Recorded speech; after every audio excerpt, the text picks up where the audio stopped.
Hello, hello, and welcome to the Hollywood Outsiders special WandaVision AfterHO. Today and each week after, we will be talking about WandaVision, one episode at a time, what it means for the show, and also what it could mean for the MCU. These will be in the feed every Monday after a new episode, but if you support us on Patreon at patreon.com/The Hollywood Outsider, you will get early access by a few days. Now let's get on with the show.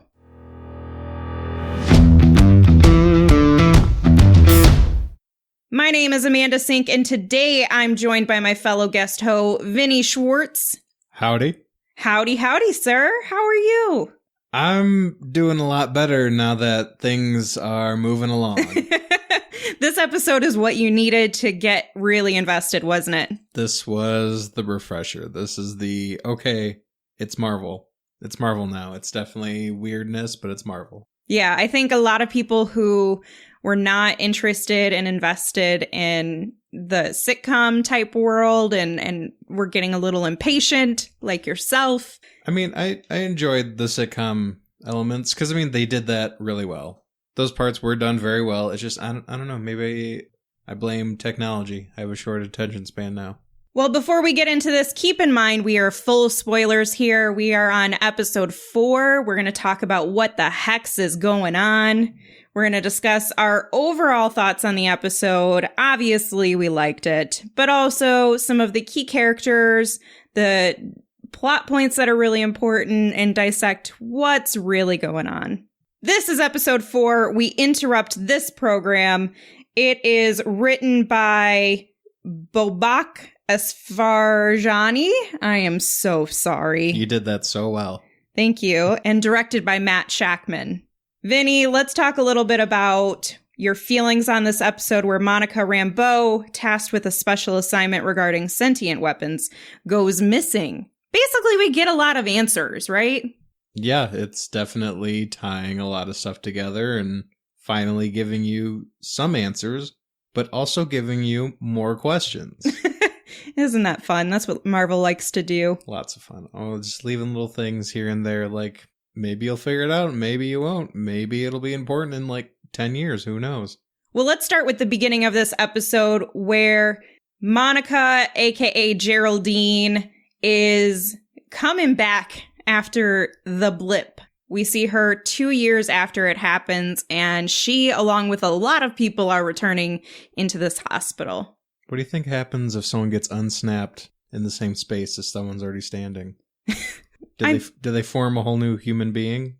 Together, they're joint? Yep. They're a joint human? I don't know. That would be weird. Horrifying. I would assume that, like, they would go next to them, like, directly next to them. I had some of these questions with the last Spider-Man, and now I just want, like, a short series about what happened just during and slightly after. Yeah, we see a little bit more than we had seen previously in terms of the chaos and the reaction. And so that was kind of interesting and fun to see. But it would be more fun to play around with all of the intricacies of what this means for someone to be unsnapped, for the world to be unsnapped. Like your population, let's not even get into all your census data, screwed. It's done. My number one would be what happened to all the people that got snapped in an airplane. Oh, awkward. They're just in the air. They just fall down. Yep, that's unfortunate. Well, then we see Monica. We have confirmation that she works for SWORD, and she's now working alongside the acting director, Tyler Hayward. It was a lot of fun seeing her mom in the background. I'm sure that was very special and touching for her to see her plaque along the wall with Photon in it, which is funny because that's one of the superhero names Monica goes by in the comics. Yeah, and actually it turns out that her mother, at the very least, helped, if not spearheaded, the formation of SWORD. Probably after, shape-shifting aliens showed up on her front door. Yeah, that was probably definitely the height where she was like, yeah, this exists. Let's do something about that. And we have a lot of Captain Marvel references in this, from the drone colors that we see, which we'll talk about in a little bit, to the Maria Rambeau references. And also at the very beginning, when we open the scene in the episode, we hear Captain Marvel's voice talking to Lieutenant Rambeau. She says, Lieutenant Trouble. Yeah, just audio lifted directly from Captain Marvel, pretty much. Yeah. So one of her mother's protocols for vanished personnel returning is basically to put them on grunt work? What is the word for that? Yeah, no, well, she basically grounded them. Like, they're not allowed to go into space and do missions, which I thought was interesting because I wonder if she thought maybe due to the nature of what happened, there would be some adverse side effects to people getting snapped and then maybe going into space and being introduced to some kind of cosmic radiation, which could be a potential lead up to maybe the Fantastic Four. Yeah. Well, I thought it was even more simple than that. Just what happens if they snap again and they disappear again and they're in the middle of a mission out in space? I mean, it could totally be something as simple and mundane as that, but who knows? Wow. Way to just chop down my ideas. Rude. But basically they say you're grounded. You're going to have to work on this FBI missing persons case. And that sounds pretty lame and boring for her, but she accepts it because her mom basically told her to. Even though she's not here anymore, we do have confirmation she's dead, by the way. She died 3 years ago. So it's a little sad for that moment, but because like Captain Marvel, you know, there's a definitive end for Maria's story, but at least she has some conclusion to her mom. So she goes on this mission. And it's hardly actually a mission, to be perfectly honest. It seems really boring. But then she meets Jimmy Woo from Ant-Man. Still working on that business card flourish. Yeah. I appreciate that. But once she gets there, there's a lot of weird things happening in town of Westview, which apparently the sheriffs don't even believe exists, and they're from Eastview. And the whole thing is that they have a witness protection client who is in this weird space that you can see an energy field around, but it doesn't, as Jimmy says, as James Woo says, it has selection on who it wants to let in. And so it's really interesting when Monica decides to get closer to, that's her keyword of the day. We keep saying interesting. So have a shot every time we say that word. But when she goes, when she goes up to that energy field and she starts to put her hand in and she actually gets allowed to go through, she gets sucked in. I thought that was interesting. Yes. Yeah. I like that. What else would be interesting? Because I'm a self-proclaimed big ol' nerd, constantly looking for anything and everything in the background. Some of it may not even be relevant, but Are you going to talk about the numbers? Yeah. Yes! I was going to say the quote-unquote Eastview Sheriff's Office squad car is numbered 1966. Notable happenings in Marvel in 1966. Vibranium debuts in Daredevil number 13. It's the first appearance of Sharon Carter. Tales of Suspense becomes Thor. The Fantastic Four introduce Black Panther. And, the most interesting to me, it's the first appearance Take a shot. It's the first appearance of the Silver Surfer and Galactus in Fantastic Four 48. See, I have a numbers thing too. Mine is related to Monica's sword vehicle. Did you catch that one? Did you find that one? No, it's just a jumble of letters and numbers. I didn't bother with that. So the numbers 8512 are on her sword vehicle, which could be a reference to the Vision and Scarlet Witch 12-issue limited series that started in 1985. In fact, WandaVision is actually pulling a lot of plot points from those comics, particularly the twins concept. Interesting.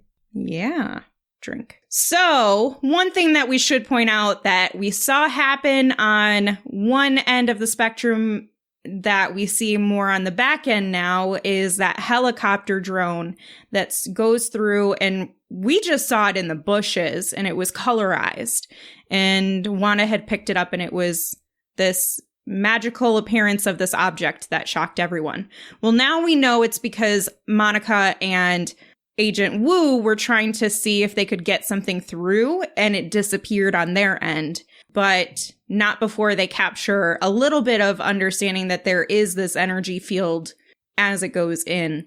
And it's fun because that the colors of it are Captain Marvel-esque. So that's a nice tie. Another interesting again. Take a drink. Okay, no. We gotta stop. Now we gotta stop. Now it's not even funny anymore. Now people are just like, please stop saying that word. I don't ever want to hear it again.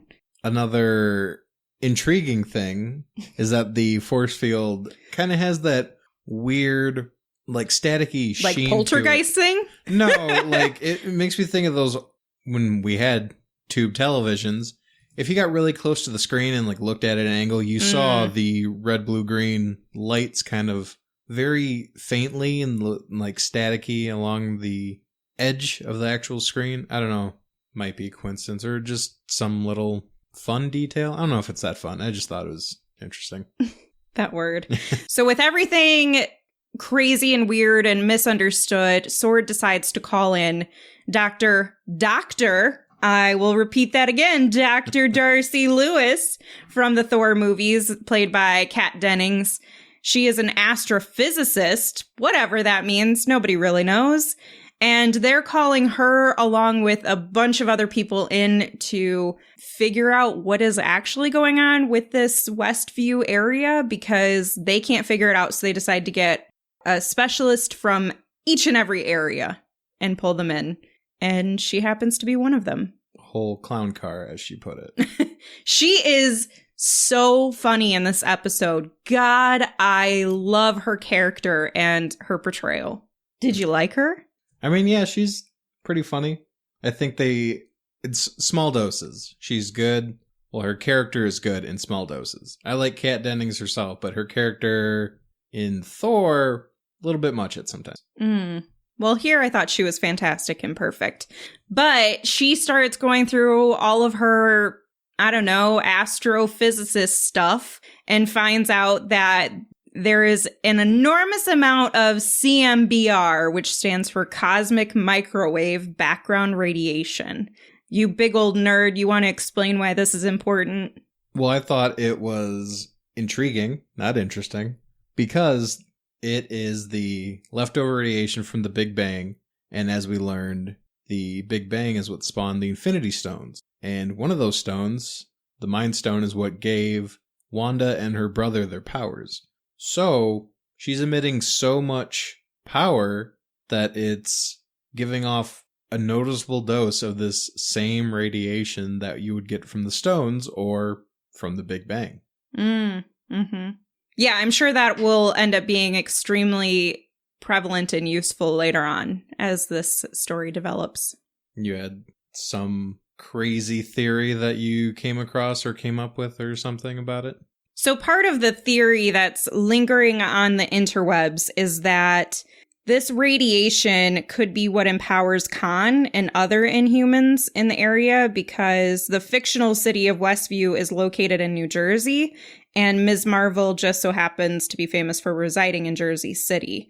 So if you're not familiar, the Inhumans are a race of powered beings first introduced in Agents of S.H.I.E.L.D., something that the films of MCU have not necessarily looked into. So it's not 100% that this is something that they're going to embark on, but it is a potential in terms of what it means for those characters. Well, they do have an Inhumans movie slated to come out somewhat soon, so we could have something there. That's true. And maybe this all ties and connects in. This is the kind of stuff I love about comic book movies and just shared universes like this, is how everything connects and works together. And that's what makes stuff like the Avengers movies just that much better than standalones. Because you have all these big names just finally together on one screen.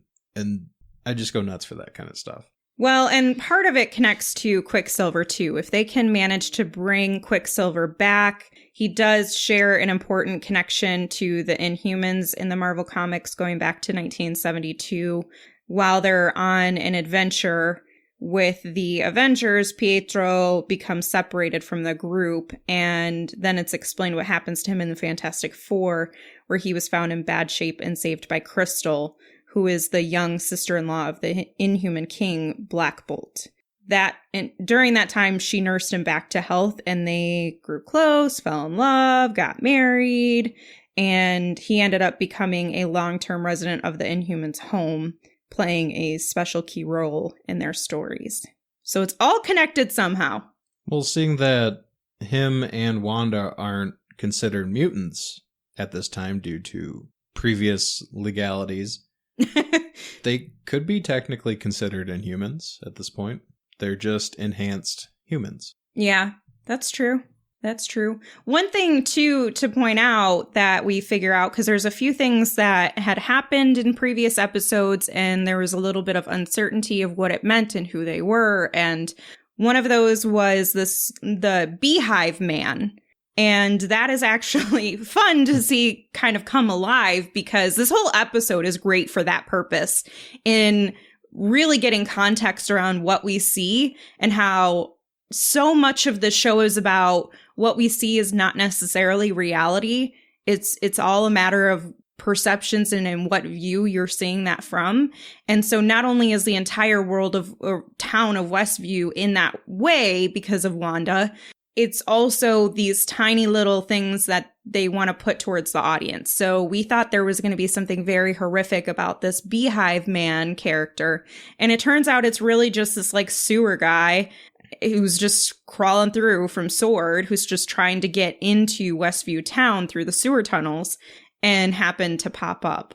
Man, I'm just disappointed he's not some ridiculous supervillain named like Hive Mind or something. Or the Grim Reaper. There were thoughts about that too. Well, I mean, that guy's already a character, and like they just kind of offhandedly hinted at him. I don't know if he'll ever show up.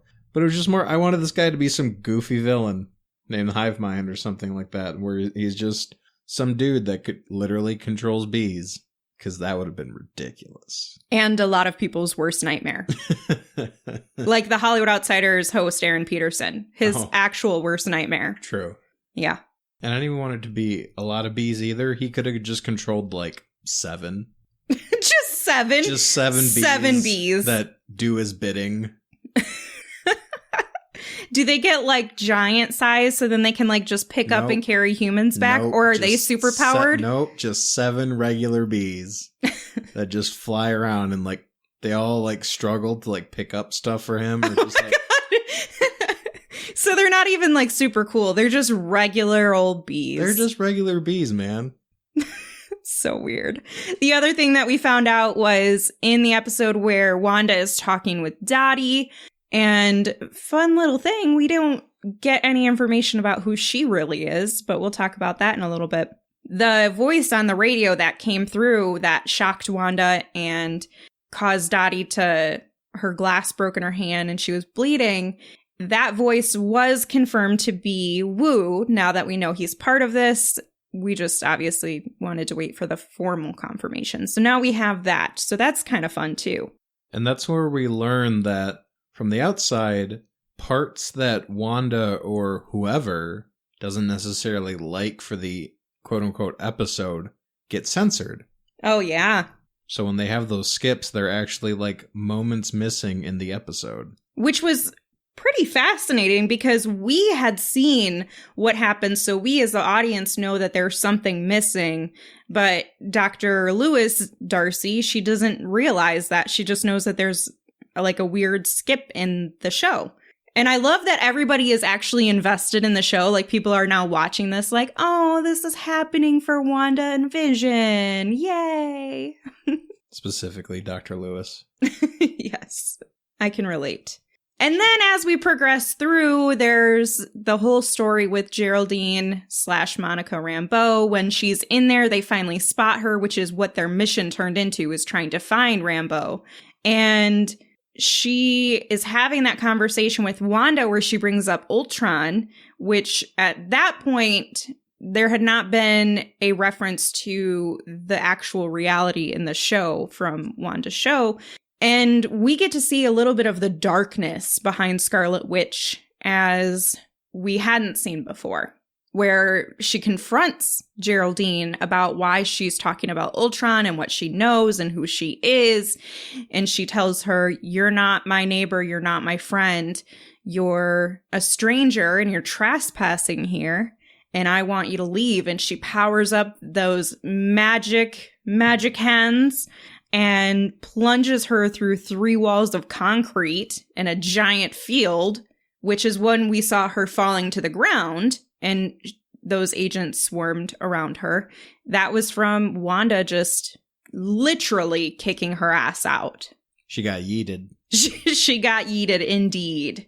And another interesting moment, because it's the first time we actually see her powers manifest in the show. Yeah. Like before, it's been like the quirky sitcom style where you can tell it's things like moving around on strings or what have you.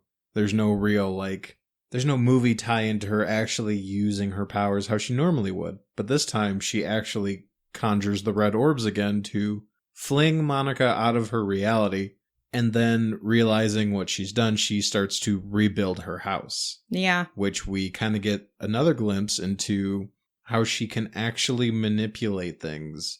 Like, it's not like she just takes the bricks and stacks them up and, like, throws paint on it and it looks janky, but it's back. But she actually mends everything. So she actually has agency in this world like we thought she would, where she's actually manipulating and creating things.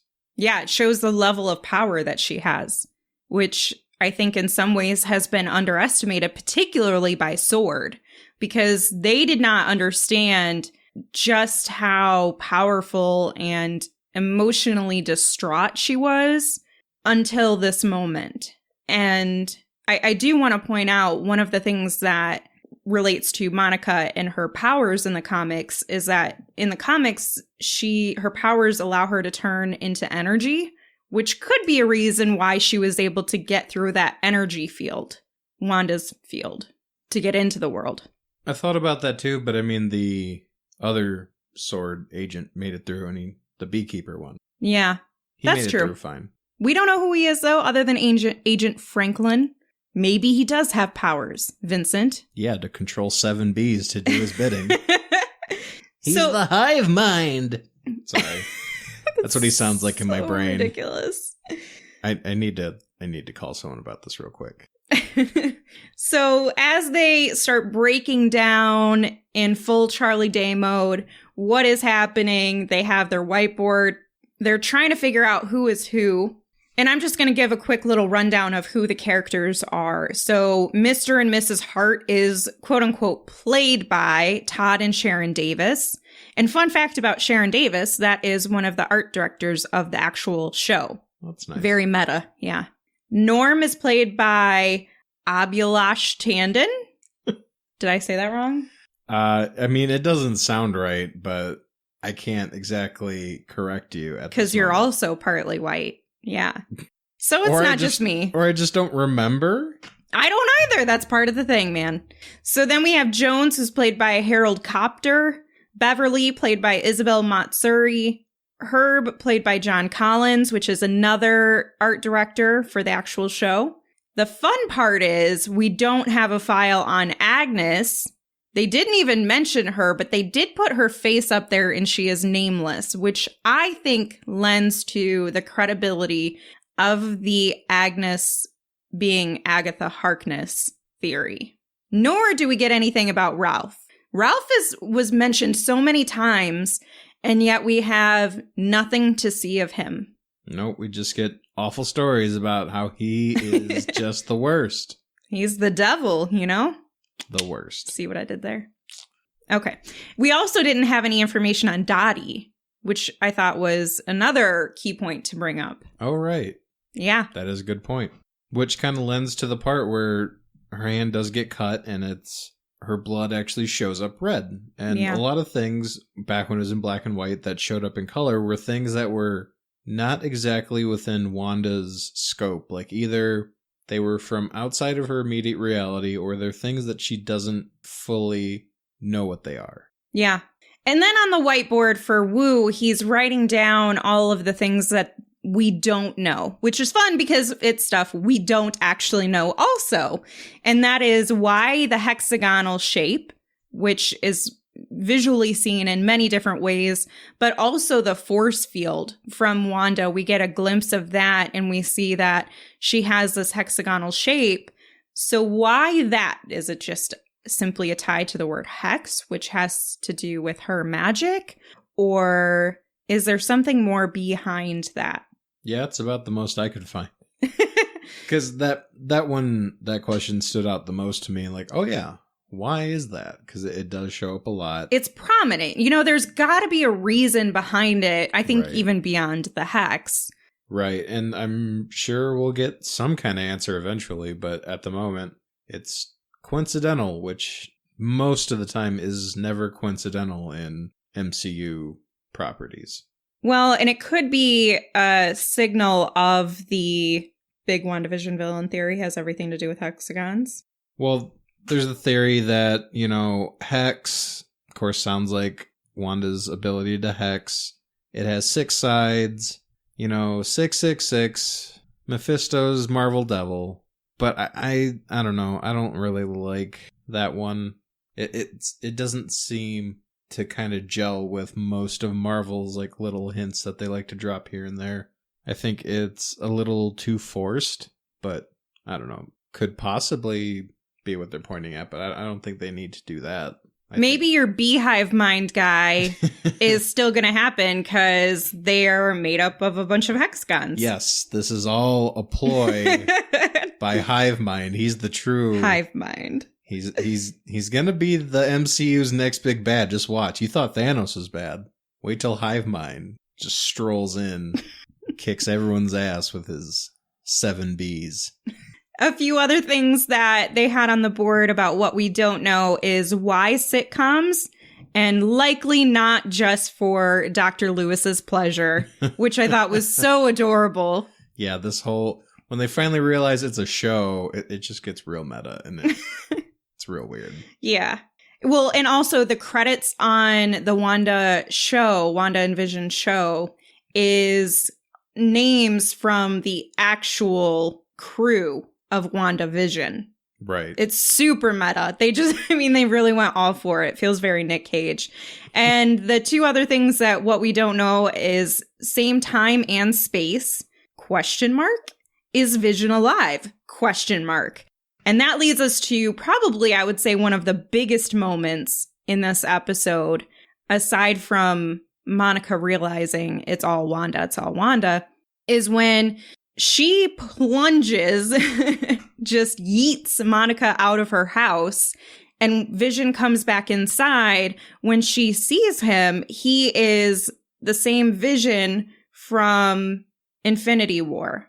So part of it is starting to seem like we're breaking down the reality that either she is Weekend with Bernieing him, or it's all just a fabrication. I'm glad you said that, because in my notes I just have sees Vision as dead, flashback, or corpse puppet ? I like corpse puppet. Yeah, a little more morbid, but yeah, that was my thought exactly. Is this just like a flashback because she had that? Now she's starting to get her actual reality bleeding into this fantasy world that she made. Or is that actually him and she's just kind of puppeting him around subconsciously with her magic? I feel like it's more the fabrication of reality, or she's created a likeness of him because his eyes are different. I don't know if because I don't think we've pointed this out, but his eyes are more human-like, whereas in the movies they were much more android-like. So to me, it lends that this is not his actual body. This is just a manifestation of either what she wants him to be, or she's using someone else and shaping them into Vision's likeness. That is interesting. And he does have a moment where he didn't have this in the previous episode that we saw, where he tells her that they don't have to do this and that they could leave. Yeah. Which is a really odd moment, because it's another one of those very few moments where someone, including Vision, kind of has self-awareness and suggests that they could just stop doing this and leave this fake utopia. But she reassures him that they can't, that this is their home now. And that she has, quote unquote, everything under control. Right, which further points to she's doing all this. She's making this entire world the way she wants. Yeah. I do feel like this Vision talking to her and suggesting they leave is actually more just her subconscious, like a piece of herself speaking to herself. Through his puppet body. Yeah, through his corpse puppet body. Just because it's something that she might say to herself. But then the other part of her is like, no, I want to be here. I'm building this world for me. This is where my happiness is. And I am starting to get deeply concerned what's going to happen in the next episode, potentially, when someone tries to remove her from her world or something happens to her children. Chaos is going to flood the entire world. The only thing that kind of stops me from being like, yeah, it's just going to be all bad. At the end, it's going to be real bad. It's going to, her reality is going to break. She's going to lose someone. She's going to lose Vision or her kids or both. And she's not going to be able to take it. And literally, reality's going to crack with her. The only thing that stops me from being like, yep, that's what's going to happen, is literally, thanks to awful pandemic reasons, most of Marvel's movies have been pushed a bit. So as long as they're okay with this gap in between this show and the Doctor Strange and or Spider-Man crossover, then yeah, that's probably where they're going, where she's literally going to shatter reality and create cracks into other dimensions, and Doctor Strange is going to have to clean up her mess. How long do you think until we see him? Because I think we're both in agreement that he's going to make an appearance. I really, really believe that he's going to be, this is obviously going to kick off his film. Thanks to real world leaks, Bendy Bar Cumbersnatch has been confirmed that he's going to be reprising his role as Doctor Strange for this show. So somewhere towards the end, I mean, within the last episode or two, he'll probably show up after all hell breaks loose. And maybe that's what his film is about? I kind of see, yeah, like I said, I kind of see just everything going bad, and she just can't take any more of this. And she, like I said, just reality breaks, and it's going to create rifts into other dimensions. And it's going to create some kind of crazy calamity where maybe the next big bad, like Galactus or whoever, just kind of sees the opportunity to come over into their dimension or something like that. And then Doctor Strange decides he's got to clean up this mess and get everything back to somewhat normal. It's also called the Multiverse of Madness. So, right. I mean, not to say that there isn't, obviously there's multiverses already integrated into MCU, but that could lend itself a little bit more to having a lot more to do with Wanda and WandaVision than originally anticipated. Oh, yeah. I mean, off a name alone, I'm super stoked for Doctor Strange and Thor. Just the names alone, I'm in. Well, let's head into the Vision, which is what we see going forward and how it connects to the MCU. Vinny, what do you think's going to happen? What do you think is going on here that we haven't already gotten some information about? So I think going forward, we're going to see more and more of that unraveling, where, especially now that SWORD is caught up and they know the situation, and this could potentially be a catastrophic event that they're going to want to snap Wanda out of this or contain her or something of that matter. So they're going to be working throughout the rest of the show to basically shut down this little whatever's going on to prevent some kind of major meltdown, because as Dr. Lewis mentioned, the radiation levels are at acceptable levels for now, but they could literally explode.